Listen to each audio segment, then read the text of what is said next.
Nilambag police સ્ટેશનના જે નવાપરા વિસ્તાર જે છે ત્યાં આજે વહેલી સવારે એક ફાયરિંગનો બનાવ બનેલ છે, જેની હકીકત એવી છે કે આ કામના જે ફરિયાદી જે છે જાહિદભાઈ તે અને તેના મિત્ર લતીફ, નદીમ અને અમીર આજે વહેલી સવારે 4-4:30ના અરસામાં તે લોકો અહીંયા બાઇક પર બેઠા હતા અને વાતચીત કરતા હતા.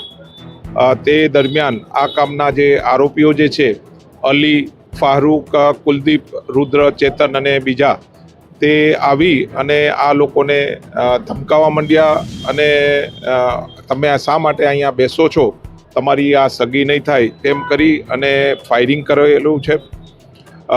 આ કામે નીલમબાગ પોલીસ સ્ટેશનમાં ફરિયાદ દાખલ થયેલી છે.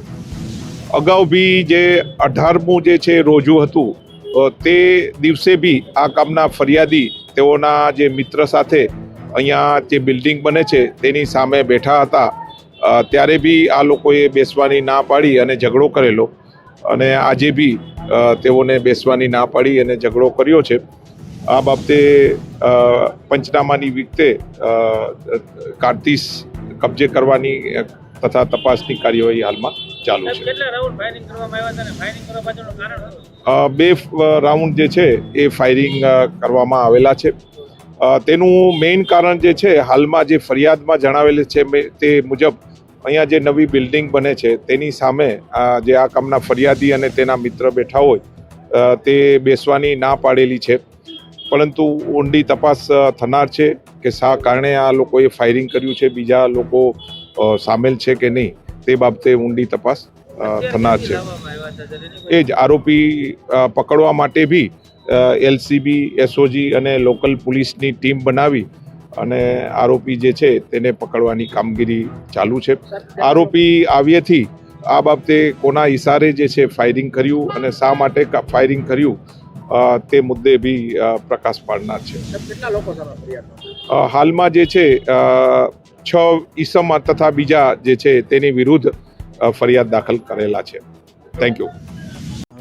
ફારૂકભાઈ લોંડિયા, નવાપરામાં રહું છું, ગ્રીન કોમ્પ્લેક્સમાં બિલ્ડિંગમાં. અને આ પહેલાંની માથાકૂટ હતી, 8-10 દી પહેલાંની.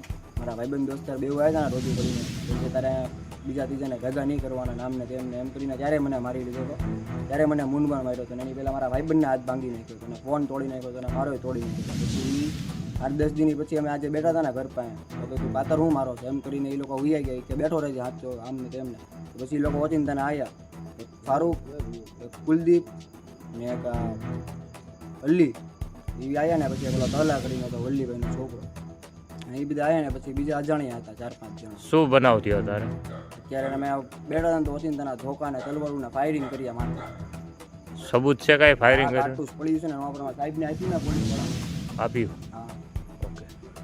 એડજસ્ટ કઈ જગ્યા થયું? આપણે અહીંયા મયુર લેન્ડિંગ પાસે. ઓકે.